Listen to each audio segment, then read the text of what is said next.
एक नदी के किनारे एक जामुन के पेड़ पर एक बंदर रहता था। उस पेड़ पर बहुत ही मीठे मीठे जामुन लगते थे। एक दिन एक मगरमच्छ खाना तलाशते हुए पेड़ के पास आया।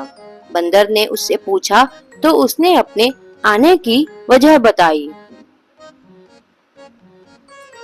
बंदर ने बताया कि यहाँ बहुत ही मीठे मीठे जामुन लगते हैं और उसने वो जामुन मगरमच्छ को दिए। उसकी मित्रता नदी में रहने वाले मगरमच्छ के साथ हो गई। वह बंदर उस मगरमच्छ को रोज खाने के लिए जामुन देता रहता था। एक दिन उस मगरमच्छ ने कुछ जामुन अपनी पत्नी को भी खिलाए। स्वादिष्ट जामुन खाने के बाद उसने यह सोचकर कि रोजाना ऐसे मीठे फल खाने वाले का दिल भी खूब मीठा होगा, उसने अपने पति से कहा कि उसे उस बंदर का दिल चाहिए और वो इसी जिद पर अड़ गई। उसने बीमारी का बहाना बनाया और कहा कि जब तक बंदर का कलेजा उसे मिलेगा वो जी पाएगी।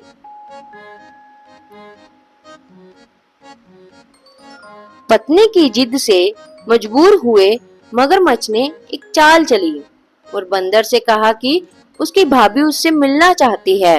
बंदर ने कहा कि वो भला नदी में कैसे जाएगा।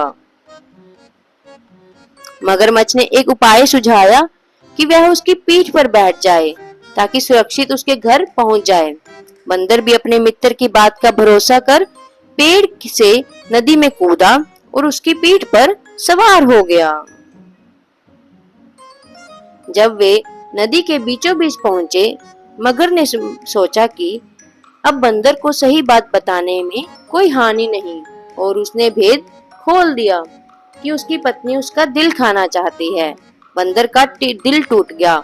उसको धक्का तो लगा लेकिन उसने अपना धैर्य नहीं खोया। बंदर तपाक से बोला, ओ मेरे मित्र, तुमने यह बात मुझे पहले क्यों नहीं बताई?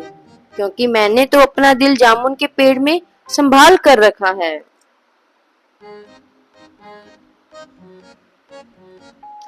अब जल्दी से मुझे वापस नदी के किनारे ले चलो ताकि मैं अपना दिल लाकर अपनी भाभी को उपहार में देकर उसे खुश कर सकूं। मूर्ख मगरमच्छ बंदर को जैसे ही नदी किनारे लेकर आया, बंदर ने जोर से जामुन के पेड़ पर छलांग लगाई और क्रोध में भरकर बोला, मूर्ख, दिल के बिना भी क्या कोई जिंदा रह सकता है? जा, आज से तेरी मेरी दोस्ती समाप्त। तो बच्चों, इस कहानी से हमें क्या शिक्षा मिलती है? हमें कभी भी अपने सच्चे दोस्तों के साथ विश्वासघात नहीं करना चाहिए। Thanks for watching. watching. Like, Like, share, and and subscribe. subscribe.